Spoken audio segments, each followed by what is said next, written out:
RP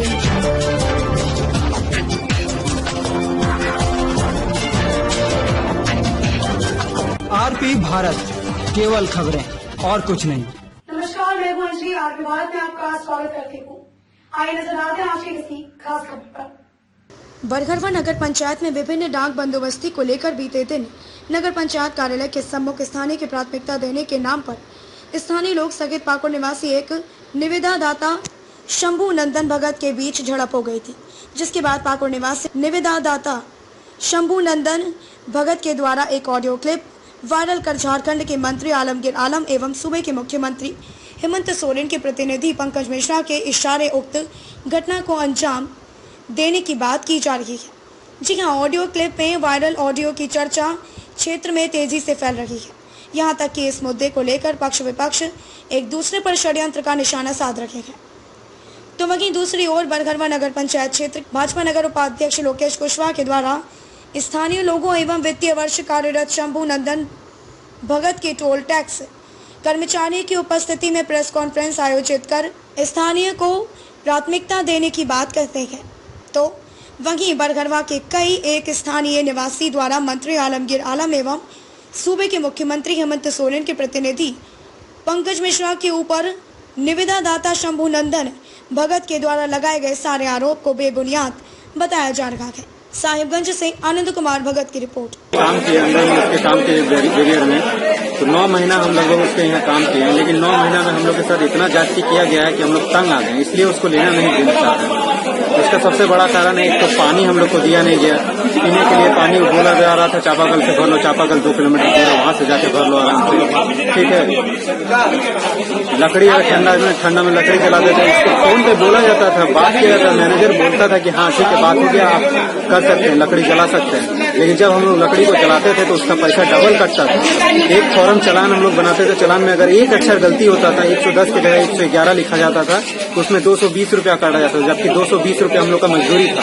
एक रात 12 घंटा काम करने के बाद 220 रुपया हम लोग को मिलता था, वही 220 रुपया काट लिया था। आपको कैसा लगेगा? इसलिए हम लोग उसका विरोध करते हैं। ये बरवा के आम जनता, बरवा के नागरिक की तरफ से किया गया, बरवावासी की तरफ से किया गया है। इसमें पब्लिक का ही सहयोग है कि वो टेंडर किसी भी आदमी को मिले, लेकिन लोकल को मिले। और राजस्व का जहां तक नुकसान है, हम लोग भी नहीं चाहेंगे कि बरवा सरकार को राजस्व का नुकसान हो। यदि राजस्व का नुकसान होता है तो हमारे विकास में ये बाधा पहुंचेगी, और हम लोग बरवावासी कभी नहीं चाहेंगे कि राजस्व का नुकसान हो। तो राजस्व जितना बढ़ेगा उतना विकास हमारे यहाँ ज्यादा होगा, और हम लोग भी इसमें सरकार के सहयोग करेंगे। तमाम लोग हम लोग मंत्री जी पंकज भैया जी के साथ हैं, उन्होंने हम लोग का स्थानीयता के मुद्दे पर हम लोग का सहयोग किया, और हम लोग शुक्रगुजार हैं और धन्यवाद देते हैं मंत्री जी का।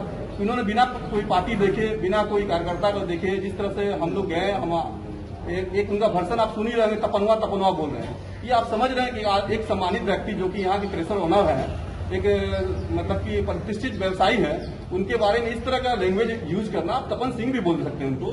एक प्रतिष्ठित व्यवसायी हैं, भाजपा के बड़े नेता हैं वो, और इस स्थिति में आप उसके साथ अभद्र व्यवहार करते हैं, ये दर्शाता है कि कौन गलत है या कौन सही है। आप भाषा से समझ सकते, मंत्री जी उनको मावा भगना बोल रहे हैं और वो उनके यहाँ पे तपनवा तपनवा कर रहे हैं, तो समझ सकते हैं कि इनका मनोबल कितना बढ़ा हुआ है। उनके पास पैसा है, पैसे का घमंड है, जिस कारण से वो इस तरह का भाषा का उपयोग कर रहे हैं।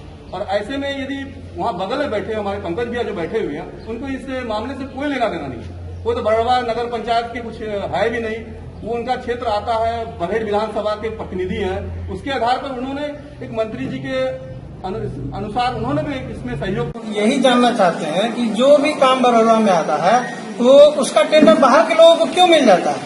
कोई अस्पताल बना रहा तो रांची से आता है, कोई अगर कोई स्कूल बनता है तो वो भी धनबाद का आता है, अगर टेंडर निकला है तो पाकुड़ से आ रहा है। और ऐसा क्या चीज है इसमें? इस वीडियो प्रकरण में हम लोगों ने देखा कि वहाँ जिक्र हो रहा है कि एसडीओ साहब उनको बुला करके राजमहल का टेंडर जबरदस्ती दे रहे हैं, और हमारे लोग, हमारे जो युवा साथी हैं, ग्रेजुएट है तो कोई पीजी करके, कोई डिप्लोमा करके, कोई बहुत सारा कोर्स करके बैठा हुआ है, जो कि अपने स्तर से इस काम को लेना चाह रहा है और बोल रहा है कि हमको दीजिए, मौका दीजिए, हम लोग अपना ईमानदारी और निष्पक्षता से काम करेंगे, बिना इसमें किसी लाग लपेट का काम करेंगे, लेकिन उनको नहीं दिया जा रहा। आखिर बात क्या है? हम यही जानना चाहते हैं कि इसमें क्या ऐसा है कि जो हर जो टेंडर है, जो बड़े बड़े माफिया, बड़े बड़े उद्योगपति को ही मिल जाता है, आम जनता को क्यों नहीं मिल पाता है?